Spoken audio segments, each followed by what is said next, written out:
Hi guys! Welcome back to my channel. Yes, it's me again, Melay. So for today's video guys is part 2 ng pagre-redesign natin ng bahay kubo natin guys.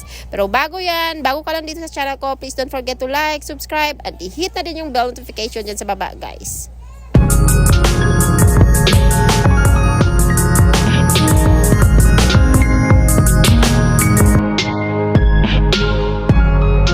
A day in my life as a vlogger na walay trabaho guys. So, etong ginagawa namin ngayon guys. Kasi wala akong ginagawa, magre-redesign tayo nitong bahay namin, bahay kubo. So, bumili ako ng guys, ng pampadikit dyan sa dingding guys. Para naman maganda to tingnan. So, yan na nga guys, tinuruan ko yung anak ko na tanggalin lahat yung guys, yung mga nakadikit dyan. Kasi, mahirap na mag-akyat-akyat guys. So, siya yung pinagawa ko at ako yung nag-video dito. So, pinatanggal ko sa kanya lahat yung mga, nakalagay dyan sa dingding. Pasensyahan nyo na guys kung medyo maingay guys. Mas medyo maingay ngayon guys. Kasi nga may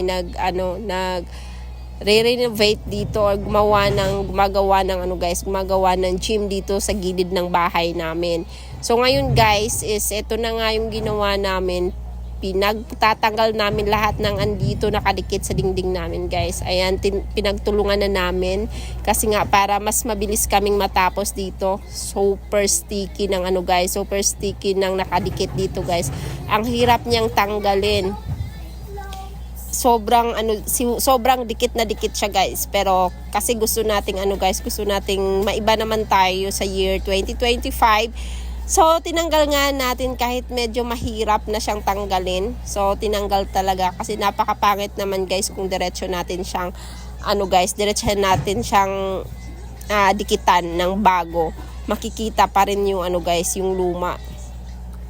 So, tinanggal nga, ayan, tinulungan na kami ng mama ko guys na magtanggal dito. 3 na kaming nagtanggal dito guys. So, ayan, ang hirap. So, gabi na pala yan guys. So, pinilit namin sana matapos namin tong side na to at saka kinabukasan naman the other side guys. Tara guys, samahan nyo kaming magdikit-dikit nito guys.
So finally guys, natapos na namin ang side na to guys sa pagtanggal lahat ng mga lumang nakadikit dito guys. At eto na nga, nag-start na kaming dikitan ulit ng panibago guys.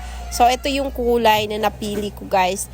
Iba yung nasa ano guys sa app na binilhan namin. Sa picture doon at saka sa na-deliver sa amin. Pero okay lang.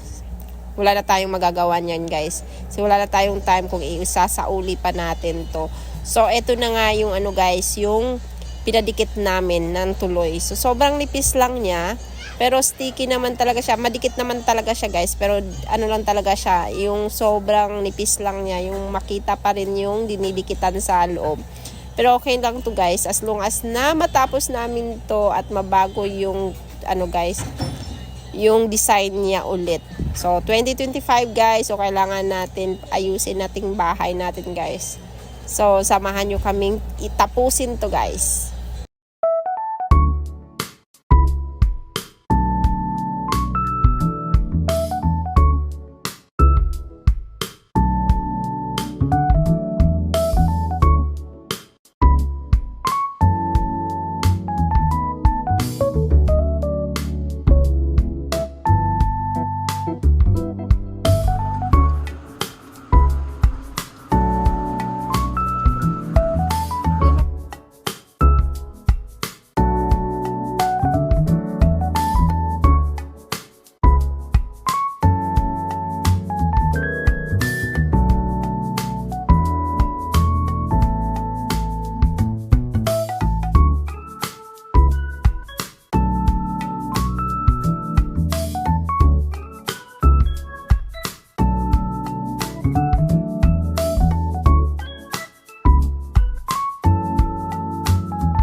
So, ayun na nga guys, nabutan na kami ng sobrang dilim dito guys, tapos umuulan pa.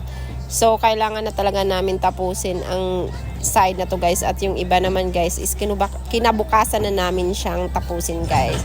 So, ngayon guys is eto, pinapadikit namin tong dito malapit sa ano, sa door namin guys. So, ayan, tinulungan na ako ng anak ko kasi nga ano na guys, sobrang dilim na at saka yung ulan is sobrang lakas dito guys.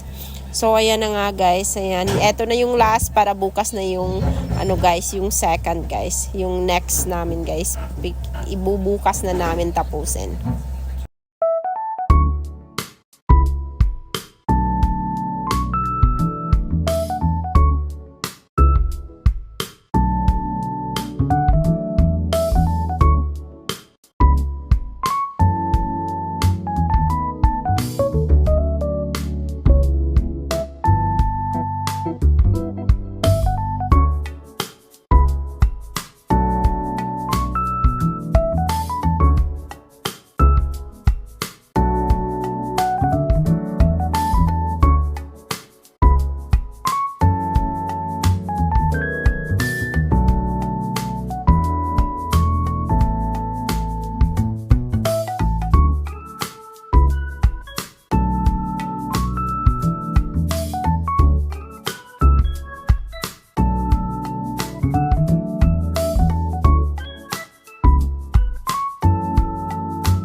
ayan na nga guys. Pagkagising ko guys is eto na agad yung ano ko guys, ginagawa ko guys. So nagkakape lang ako ng matapos guys. Eto na yung ginagawa ko. Umakyat na ako dito at tinanggal na naman itong mga nakadikit dito sa kabilang side guys. Kagabi yung sa kabilang side guys at ngayon naman is etong side na to yung tatapusin ko this time. So ayan na nga, akyat ako ng akyat at saka pinukpo ko yung mga lumilitaw na ano guys, mga pako. So para mas maayos nating maidikit tong ano to guys, pandikit sa dingding guys, para maganda siya tingnan.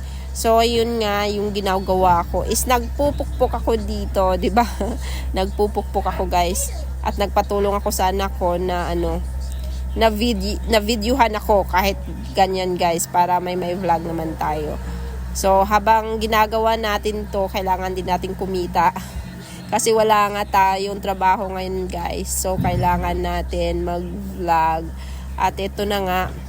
Pero ito yung kalabasan na ginawa ng anak ko guys. Hindi siya klaro, pero sige lang, okay na yan.